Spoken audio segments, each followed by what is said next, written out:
Hey, what's up you guys? It's Rachel. Welcome to my channel.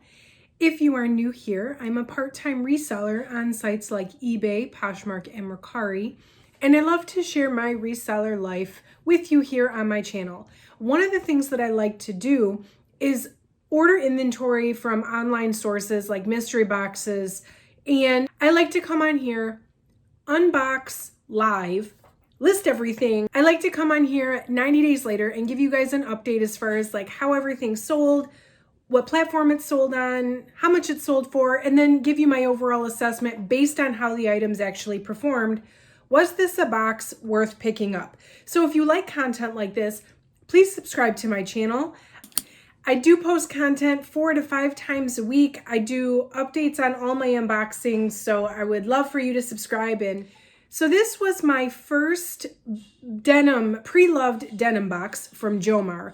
Ordinarily, I get my pre-loved denim from ThredUp in their 50-pound rescue boxes, but Jomar was offering a similar box, which was a 25-piece pre-loved denim mystery box. And I will link the original video up here if you want to watch my unboxing and see all 25 pieces that came in that box. This cost me, got my stats here. This box cost me, with tax and shipping, $65.45. And I ended up listing 17 out of the 25 items. So the way I calculated is I averaged the cost per item. So in this instance, it was $3.85 per pair. So in the grand scheme of things, my local Goodwills, all jeans are $8. Even on half off day, they're still $4. So $3.85, depending on what I get, is a reasonable cost of goods to me. You know, it's a little less than what I would pay in the thrift store. So I'm happy with the price point. Being able to list 17 out of 25 is not bad in my opinion. You know, with any mystery box, you're going to get some that just you're not going to list. So 17 out of 25 is what I ended up with. So what I'm going to do is I'm going to show you here on the side. I'm going to go from the least amount of profit to the most profit, or the highest profiting item. And then I'll show you some items that I still have listed that did not sell in the 90 days. And then at the end, I'll give you my overall assessment. So with any mystery box, there are some items that you know are going to sell really high. And then there are others that you know are going to sell maybe not for a ton, but you're going to, you know, just recover the cost of that item if you sell it. So that was these first couple here. I have these low-rise leggings. They were from Hollister. These sold for $6.54 on Poshmark, meaning I probably had them marked down to $10 or $9, and I sent an offer to Liker. It probably was $9 with an offer to Liker. I think I put these in my 5 for 25 sale, and they were still hanging around. Somebody liked it. I sent the offer. I ended up making a negative 26 cents on these, technically. Now, I'm not mad about it. Hollister is just not something that sells well for me. I quickly, you know, I list pretty quickly, so it didn't take much for me to just put them online to see what happens. I didn't have any really higher expectations than that. The next one were a pair of black denim leggings from Aeropostale. Same situation with these. Actually, these, after the 90-day mark of not selling for me, I took these into Once Upon a Child, and I averaged out the amount per item that they gave me that day, which was $4.50, which puts me technically at a profit of 65 cents if we are technically counting that. Now, I don't know if, because it was an average for the day and there might have been some other stuff they took that was worth a little more than that, but there is really no way to know on an individual basis how much they, you know, give you free for an item like that. So that's kind of how I have it recorded here. Then I have these green tuxedo striped skinny jeans. These were a size 0, and there were a lot of really small sized items in this box. That would be my one thing that I'm like, there were lots of size 0s and double 0s and extra smalls, but these sold, they took a little over 2 months, but they ended up selling on Poshmark in my 5 for 25 sale. So I kind of broke even there, 15-cent profit technically. I have these Topshop Moto Jeans. Now Topshop is ordinarily, you know, pretty good. I wouldn't pay a ton for it, but if I could find it for $1 or so, I would pick it up because it usually sells. And obviously this was a little more than $1, but I wasn't going to not list these. So they were also part of my 5 for 25 sale on Poshmark. Once I had listed them, I realized there was a flaw. They had like a mark or a stain. It was like bright orange and it was on the inside of the cuff.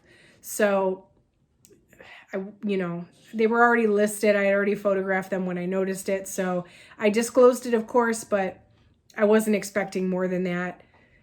Then also, and actually I'm not sure that I have a screenshot of these, but they were Fashion Nova jogger jeans. And I don't really pick up Fashion Nova. Maybe if it's new with tags and it's like $1 or $2, I might pick it up. But otherwise at the thrift store, I do not pick it up. But these also sold at Once Upon a Child with my average cost of goods of $4.50.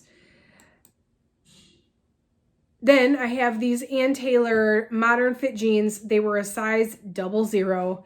Again, very super small, but they sold on eBay for $10.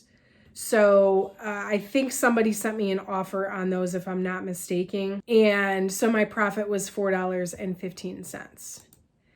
I also had another pair of, well, these were Loft, they were Ann Taylor Loft. So they're kind of diffusion line. These were modern skinny jeans, better size. These were a size 8. They sold for $11 on Mercari. So my profit was $4.95 on those. The next one are these jogger jeggings, and I honestly don't think I have a screenshot of this because of the time frame. On eBay, you can only see your solds for 90 days, and I'm a little late making this video, and these actually sold on the first day that I listed them. Like the very first day they sold on eBay for $14.99. No Boundaries is, I think, sold at Walmart, so I priced them accordingly. They were in good condition and they were a size extra, extra large, which is a good size. So I didn't really think to price them any higher than that, but they did sell on the first day that they were listed for $8.14. I am actually, now that I'm thinking about it, I want to make a video now that 2021 is over. I want to make a video showing you guys my my sales or my items that sold the first day I listed them. I think that would be really cool to just like really quick flips, show you guys what sold on the first day. So if you're interested in that, leave me a comment below. Let me know if you'd like to see it and if I should bother recording something like that. I think there's 3 more here that sold out of this box. Don't worry, they get better. The next 3, there's a little more profit involved. I had these Lucky Brand Lolita skinny jeans. I originally listed these for $25 and they sold for $18 on Mercari. You know, these were not in the best condition, so I'm okay with that. The profit was $10.55 and they did take about a month to sell.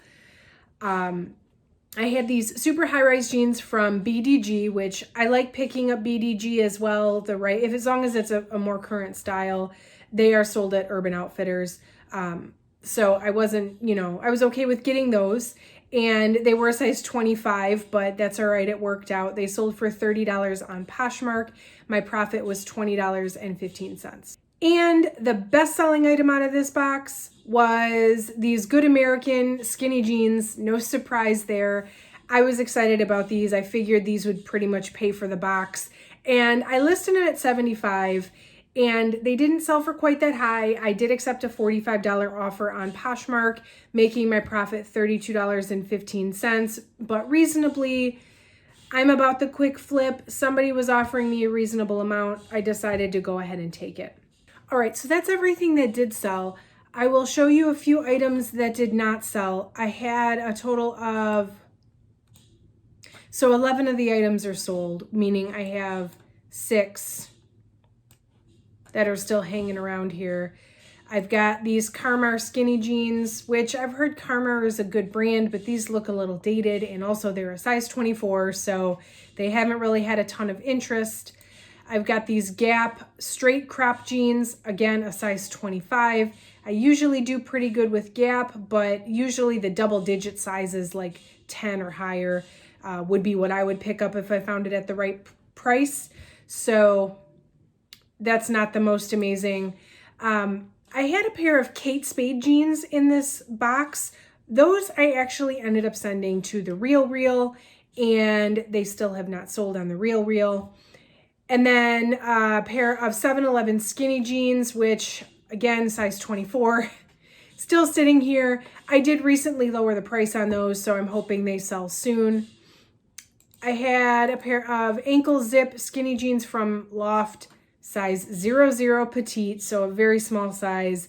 The red, the ankle zip, not super current, I don't think, so I'm not surprised those are still sitting here. And these modern skinny jeans, they are green, they are Loft, size 4, so not as tiny, but still Loft, especially their jeans, don't really move super quickly for me. So, final assessment, I paid $65.45 for this box. My total profit right now is $58.33. So not quite doubled my money. If you've seen my 90-day updates before, you probably already know. On a pre-loved merchandise box, so like used clothing, thrifted items, I expect, especially because the cost of goods is lower, I expect to be able to at least triple my money. Then I would say, this is a good box. I don't even think, like I might hit the double mark once if I do sell off the other 6 items, but there's no way based on what's left that I will triple. And currently we're over 90 days. So it really, I don't like stuff to sit around. I like it to move quickly. And so even if it does sell, it's going to be over the 90 days. So was this a good box? No, not really. I will say I have had, based on this one, now this is just the first one, I did order and unbox the second one, which I can link the video up here if you want to check that out. Hopefully that one's better, but I would say based on this one box, I do better with the ThredUp ones. Now, I've had some really good ThredUp ones and some really bad ones too, so I'm hoping that the next Jomar one is better, and then I can maybe say the same thing, that it's hit or miss with Jomar, but this wasn't my favorite. Definitely didn't return the profits I was hoping. So I hope you guys found that helpful. Drop this video a like if you have not already. Let me know if you've purchased one of these Jomar denim boxes and how you've liked it. If you've had any luck with selling the pre-loved denim from Jomar, I'd be totally interested to know. But that's it for today's video. Again, please subscribe if you have not already. I've been posting videos 4 to 5 times a week. And thank you so much for watching. I will catch you guys in the next one.